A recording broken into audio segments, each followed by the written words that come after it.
Green Bay is in the hunt. The Bills and Cowboys kicked butt. Matt Canada got fired. Brock Purdy's performance was inspired.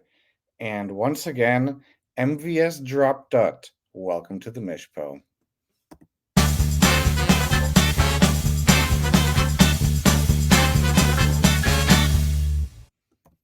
All right, everybody, welcome to the Week 11 episode of the Mishpo. I'm Joey, and we've got a packed show. Lots of trades went down, so we're just going to jump right into it. There were 6 trades that went down right before the trade deadline came, which of course was at the 0-0 minute mark of the Monday Night Football game, otherwise known as the end of the game. And so we have 6 trades to go through, and a couple of these were brewing for a little bit, but we'll just run right through them real quick. Firstly, I was selling, and so I made a few moves. I traded Jonathan Taylor to Michael for Ramondre Stevenson, a 2024 8th and a 2024 12th. As a reminder, Ramondre Stevenson can be kept for, I believe, I want to say 13th round pick. And so, should he continue to be a solid running back for the Patriots and for fantasy, I'm quite certain that I will be keeping him for that pick. And so that's not only value for this year, he's decent this year. I'll get him for next year for a good price. And then on top of that, obviously the 8th and the 12th. Not terrible picks. Not the best, but not terrible. So feel pretty good about that. And then obviously Michael gets Jonathan Taylor. Obviously didn't start the season off great. Didn't play the first 4 games. And then once he started up, wasn't super exciting. But lately he's been very solid. And I expect him to continue to be very good down the stretch for the rest of the season. So Michael got himself a solid running back upgrade. So yeah, I would say good trade for both teams there. Next, the big one I traded Justin Fields, Christian McCaffrey, Deontay Johnson, a 24 8th and a 24 11th to T-Corn for Justin Herbert, Tyjae Spears, a 24 1st and a 24 5th. I'm not going to lie here. I feel like I really won this trade. Obviously, Christian McCaffrey is very good. And Justin Fields, when he's healthy, besides those other, few games this season, he's got the potential to be very, very good. And then Deontay Johnson's fairly consistent the last couple of weeks, not so much, but they got to fire their offensive coordinator, so I'm sure, hopefully that'll change for T-Corn's sake. So yeah, obviously those 3 players are very good and gonna definitely help T-Corn down the stretch for the playoffs. So those obviously will both. He started Fields and McCaffrey this week. I'm sure he won. Not sure if those guys were the difference. But yeah, T-Corn won. He probably didn't need him. He destroyed Caleb.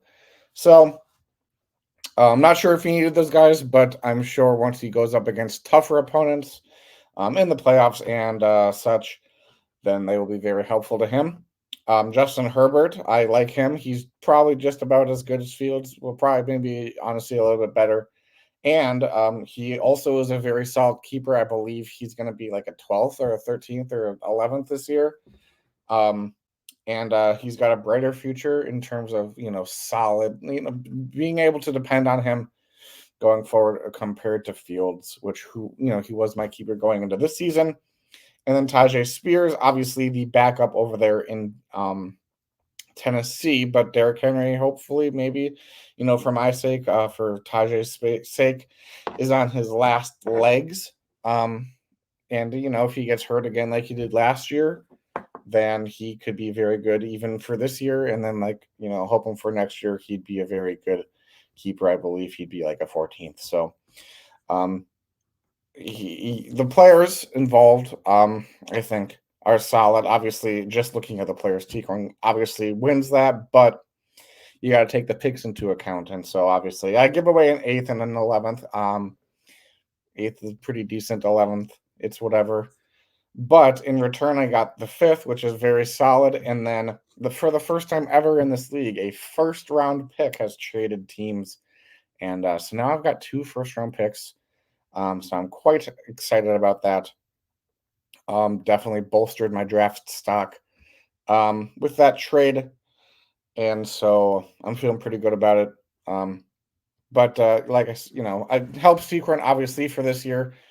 But I feel like I still have a solid team. Obviously not as good, but I still feel pretty good about my pieces for the rest of the season in the um, the Sacco Bowl, Sacco race. I feel confident I won't be Sacco. Um, and then I have very good keepers going into next year, I think, and obviously some very solid picks. So works out for both of us.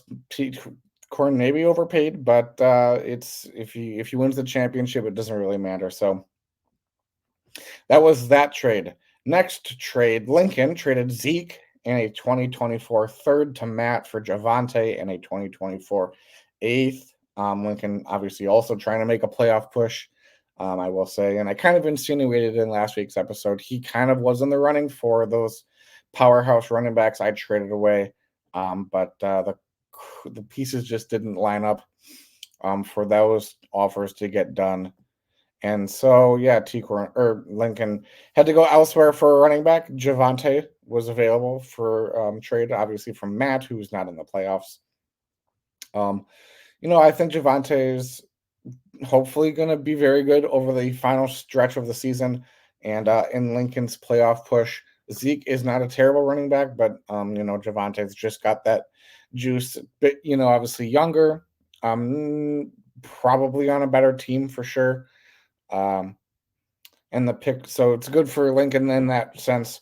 And then the pick swap obviously benefits Matt, moving up 5 whole rounds and a third round pick is pretty nice for Matt to have. But definitely building up for a good start, hopefully for him for next year. So again, I think it's a pretty solid trade. Maybe I would say this one favors Matt because, like I said, Zeke isn't terrible, but Javante, I would definitely want him over Zeke. It's the third to an eighth difference. More valuable than that running back swap. Time will tell. But yeah. Next trade, Michael traded Gabe Davis and a seventh for 2024 to Abby for Tua Tagovailoa. Not remembering at the moment who Michael's quarterback was. If I had to guess, oh, just kidding. I was going to say Joe Burrow, but that is State Farm's quarterback. Michael had Stafford on his bench. I'm not sure if he had dropped anybody quarterback wise, but Stafford was his option. Definitely an upgrade there. Tua over Stafford. And Gabe Davis really hasn't been doing much of the last 3 weeks. Before that, he had been on a pretty solid tear, getting those touchdowns on lots of receptions. But like I said, the last 3 weeks, I think I heard he's got like 2 catches over the last 3 weeks, which is not great for a wide receiver. And then the seventh going in there to Abby. Obviously, free, nice pick. But Abby, I'm not sure if she was in the mindset of selling at the time, but I think at the moment she is in the playoffs. Let's see here. Because she beat me, so that obviously got her a win. Yeah, at the moment she is currently in the playoffs. And so will this trade come back to haunt her? Who is Abby's other quarterback? Maybe she had one to spare. Brock Purdy, yeah, he did pretty good. So she could probably spare Tua. We'll see how well that turns out for her. And then obviously she's got Gabe Davis now. Like I said, hasn't been great the last 3 weeks, but he, could bounce back. So again, probably seems like a fair trade there. Maybe leaning towards Michael for Tua over, Gabe. But again, it probably worked out well for both teams. Obviously, both teams were happy with it. Bring us on to Our fifth trade, and I will just say these last two trades, a bit inconsequential. I traded a dollar fab to Sam for a dollar fab. Um, I think my money was clean money. Sam might have dirty money, so probably benefits him. He's got a bit of a cleaner dollar bill than I do, but it's all the same at the end. And then Lincoln and Collins swapped $5 fab, so they just had to one up Sam and I. $5 fab changing hands. Who's probably got cleaner money? Well, I probably would guess Lincoln's got cleaner money um than Colin, but again, it's it all spends the same. So those were the final trades of the season. I'm not quite sure what the final statistics are for trades. Maybe I can quickly pull that up if that is a thing I can pull up. I feel like I was able to look at something like that or maybe not last year at some point, maybe in the league settings. I don't know. Maybe we will revisit this, but I totally thought that there was something I could look at last year that kind of broke down all of the trades and everything. Uh, Maybe not. I don't know. I totally thought there was, so you could see um, who made the most trades and such. View all. Maybe this is it right here. Trades. I'm gonna share since you can see what I see. And also we're gonna be running and or jumping into last week's matchups pretty shortly here. So all right, so we've got trades all league. So got quite the the list. I thought it broke it down by number. Well, maybe I can just, oh shit, 70 trades? That can't be right. Is that career for me? How far does this go back? Or is it just like individual assets? Um, two. Hmm. How the no way I have 70. That seems like a lot. And it's not even that big of a scroll right here because and then Michael's got two. See, obviously this one and this one. Caleb has the nine. Is it just number of assets? So one, two, three, four. I don't understand. People take a look at the settings here. Am I just messing up what these numbers mean? Sam has 8. So okay. 1, 2, 3, 4, 5, 6, 7, 8, 9, 10. What? I don't get it. Um but apparently I made 70. Maybe it's 70 total offers, but again, that seems like a lot. I don't know. I wish there was a better way to look at this, and also it doesn't really matter. So maybe I'll look at this a bit later, and we can chat once this episode releases. Anyway, we'll be brief about last week's matchups. Went a bit long with the trades. Obviously, there was a number of them that were quite large and impactful. So we'll just quickly skim here. Pretty close matchup between Abby and I. A difference of about 5 points. And as I mentioned in the chat right after the matchup occurred, had I not made the trades that I did make, which sent away Christian McCaffrey and his 20-something points, I obviously would have played them in place of Tajay Spears, who I didn't have before the trade. That would have gotten me the win and potentially put me in the race for the playoffs, because had I won, obviously I would have been 4-7. And if you look here, Lincoln is, I think, like 1 game out of playoffs, and he's 5-6. So that would have put me 1 game back of him, 2 games back of Bruce. Enough time to maybe make up, because we got next week. Week 13 is a regular season matchup, and so is week 14. So I would have had 3 weeks to make up 2 matchups. Um, something possible. Is it likely? Who knows? But we both scored pretty well regardless. Abby got the victory, and she's pretty. She locked up a playoff spot at the moment, so it's kind of ball on her court. So next matchup, we got Fiala versus Lincoln. Again, pretty close. Not as close, but a bit lower scoring. Got some decent scores on these matchups. Devonta Smith did pretty good. Dak had a bit of a down game. If only he would have done that when I faced him. But that just happens. Garrett Wilson went negative, so that's pretty unfortunate. It really sucks. And the defenses just went off. So pretty close matchup. This one is very fun here. State Farm versus Michael. Michael got his very first loss on the season, despite scoring the second most points, just as it should have gone down, with Michael being obviously high scoring this week, but still losing. So that's quite fun. And State was without a quarterback for most of the game. I think he went out sometime in the second quarter of that matchup. Very good performances by these receivers. Michael obviously is a very strong team, and he will be with Jonathan Taylor this upcoming week. He will be without Kenneth Walker, though, probably.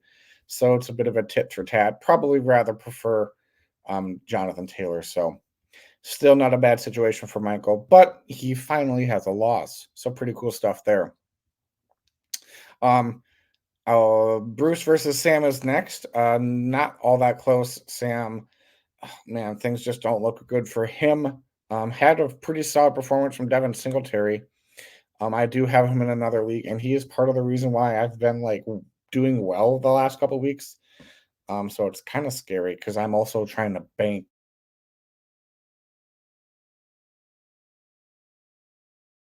right on the verge of making playoffs, which I was not planning for, considering I had traded away a number of good players. So maybe that's something I can keep y'all updated about if y'all care. Tank Dow did really well though. So pretty good stuff. Yeah, Bruce got the win, continues to be good, and Sam not so much. On the other hand, over here for Matt, very exciting stuff. Finally got his second win of the season. So now he is no longer in possession of last place, because he wasn't in possession of last place by himself last week, but now strictly based off points, he is in second to last, with Sam reclaiming that spot.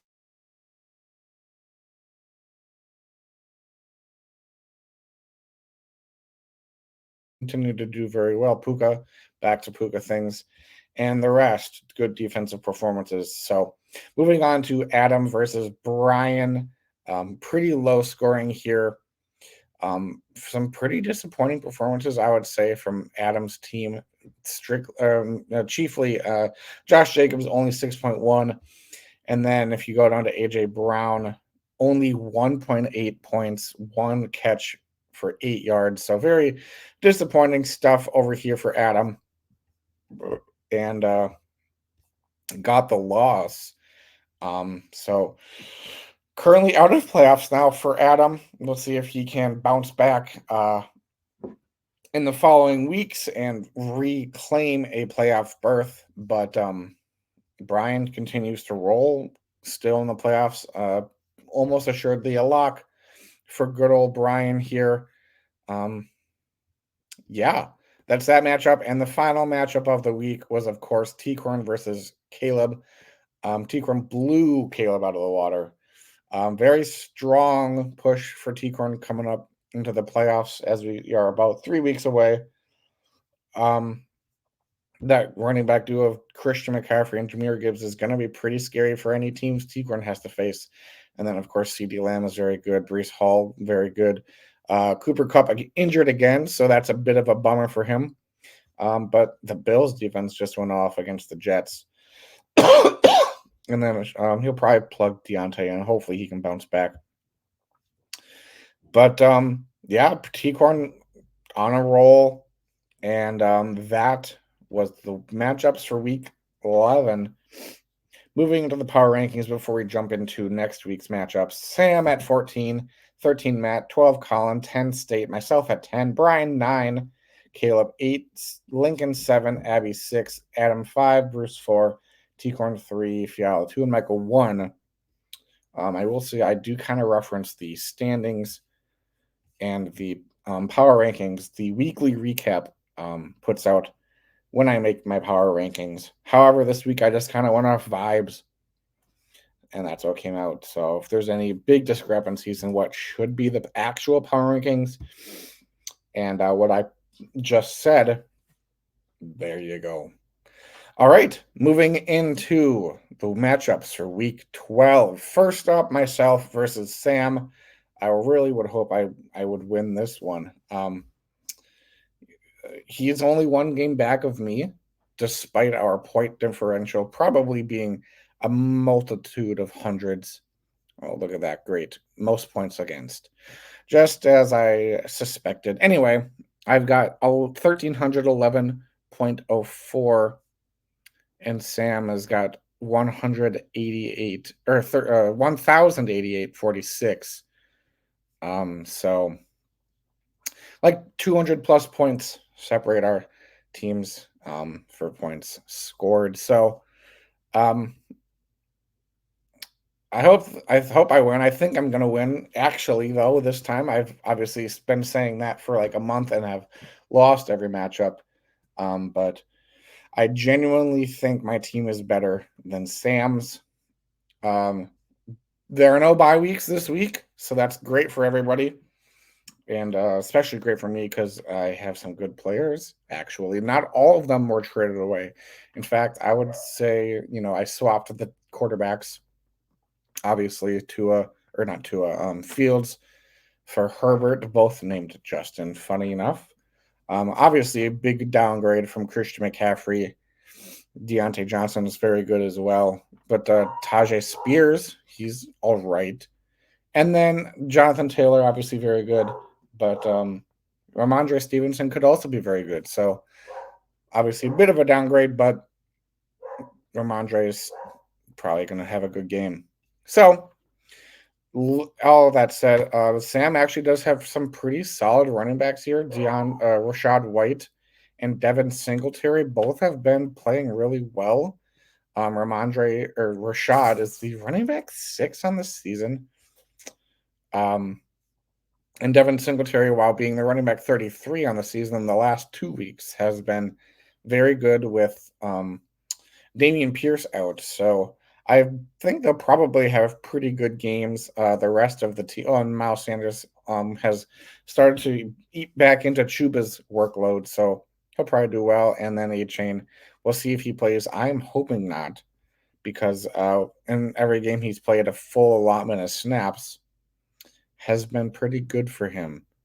So hoping that doesn't happen. I will be picking myself, obviously, but I am a little bit nervous, to be frank here. So accidentally clicked the thing. So we got to figure our way back.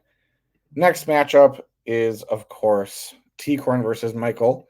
Could be a preview of a playoff/championship matchup. Would argue 2 of the top 3 teams in the league. Should be fun. I got some very good quarterbacks, some very good running. I mean, both of these teams are very good. So it's just a matter of whose team can go off here. Cooper Kupp might not play. We'll see about that. So if he doesn't, I'm sure T-Corn will plug in Deontay. So he does have a good option, and obviously Jonathan Taylor will find his way into the lineup, especially considering Kenneth Walker's injury status.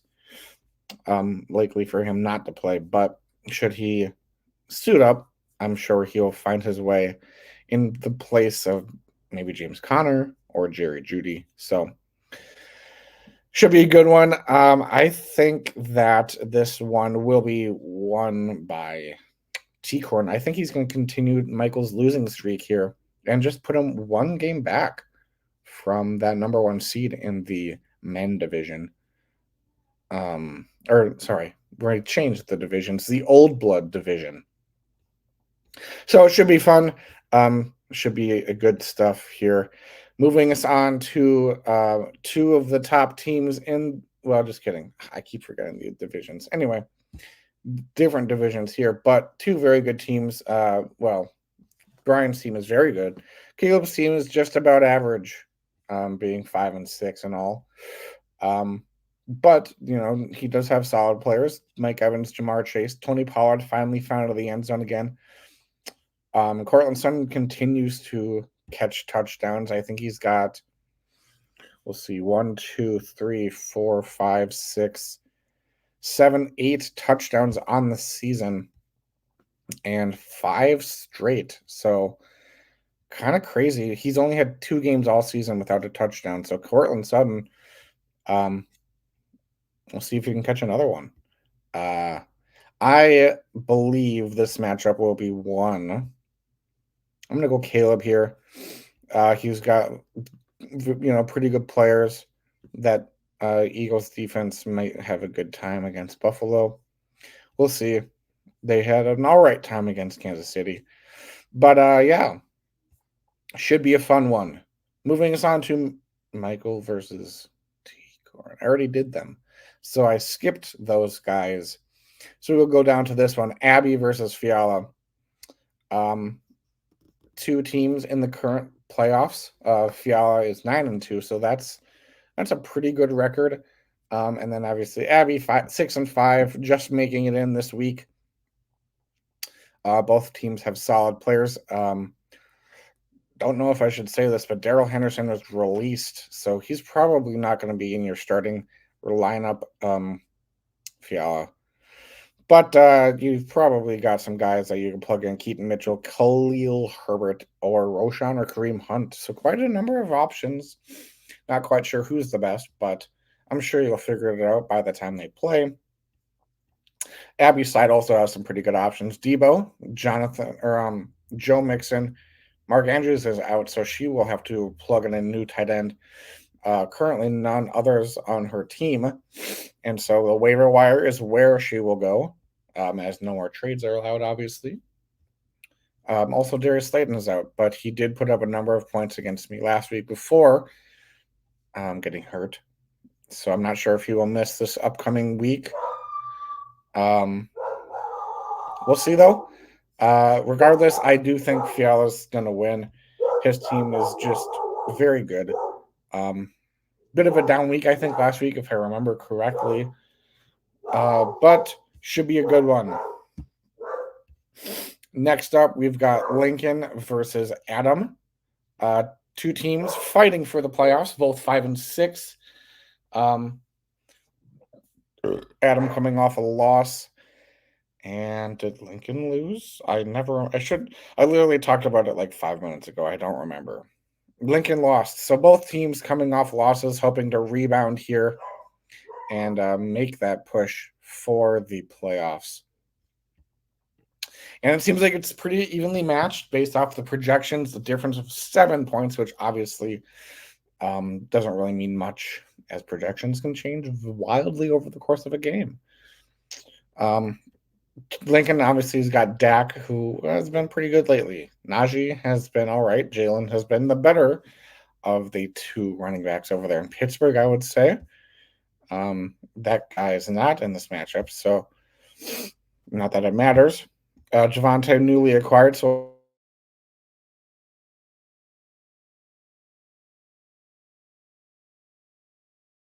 here. Kincaid has been really turning it on lately.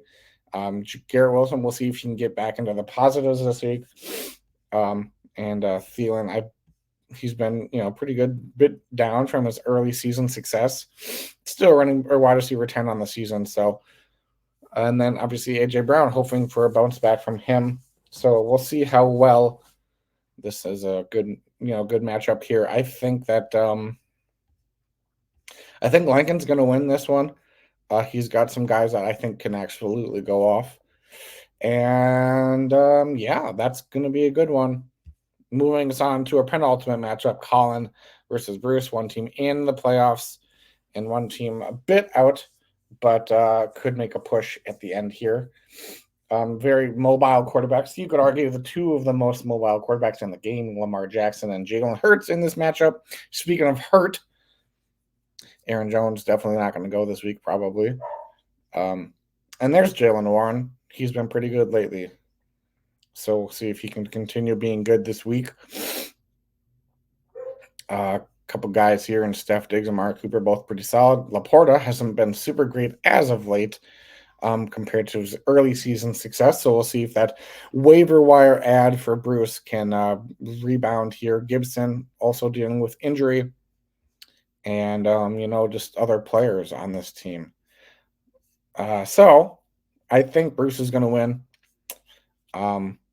He's got pretty good players. Obviously, he will replace Aaron Jones, who is currently in his lineup.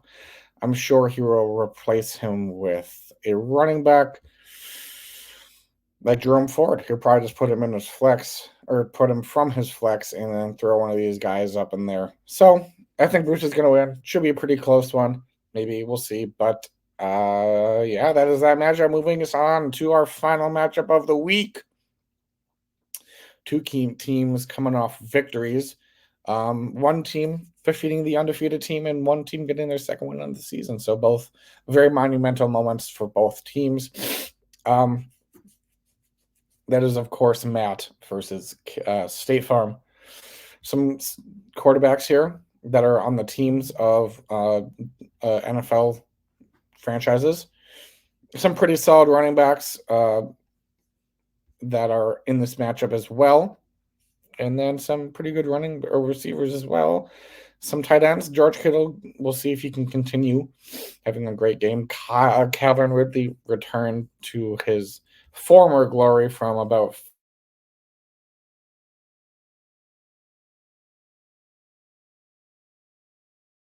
be a pretty high scoring matchup against Houston. And